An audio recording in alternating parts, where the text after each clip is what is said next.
Hai guys, aku mau bikin video tentang attachment style. Semoga video ini yang mengawali aku untuk bikin video-video selanjutnya gitu ya.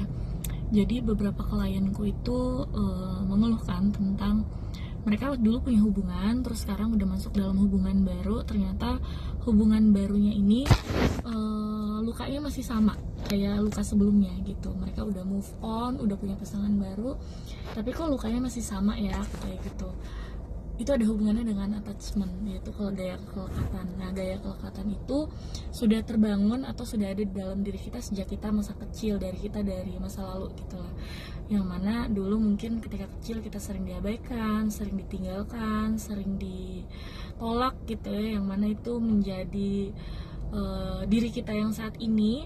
Jadi ketika kita punya pasangan, kita cenderung mencari rasa yang sama dengan trauma-trauma tersebut gitu. Jadi misalnya kamu punya attachment style itu kamu adalah avoidant gitu ya. Terus ketika kamu tahu kamu itu tidak sudah terbiasa mandiri, terus sudah bisa melakukan apa-apa sendiri, ketika ada sosok seseorang lainnya yang masuk dalam hidupmu, terus mereka bisa kasih perhatian, kamu nggak familiar dengan rasa perhatian itu, akhirnya kamu menolak mereka dan cari-cari alasan supaya mereka bisa menjauh atau menghilang dari hidupmu. Karena kamu menolak rasa baru yang mana sebenarnya itu baik, tapi kamu malah memeluk luka lama yang sudah familiar dengan yang kamu rasakan sebelumnya gitu.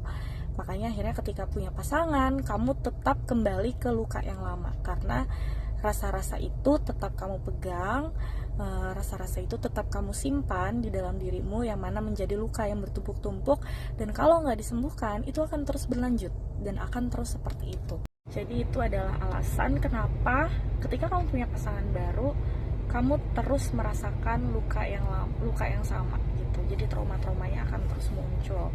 Kalau misalnya mau disembuhkan, coba untuk datang konseling ke psikolog, itu bisa banget untuk kita nanti bantu urai sebenarnya luka-luka apa sih yang kamu miliki, yang mana akhirnya berimbas terhadap hubunganmu juga di masa saat ini gitu, di masa yang dewasa ini. Kenapa kok aku kayaknya nggak berhasil terus ya dalam hubungan percintaan gitu? Mungkin salah satunya alasannya adalah itu gitu.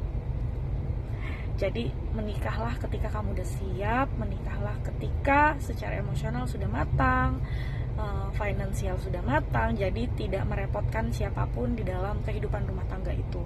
Karena kalau misalnya udah menikah itu kan dua orang digabung jadi satu, bukan cuma satu-satu terus nanti rumah tangganya jalan gitu, nggak bisa.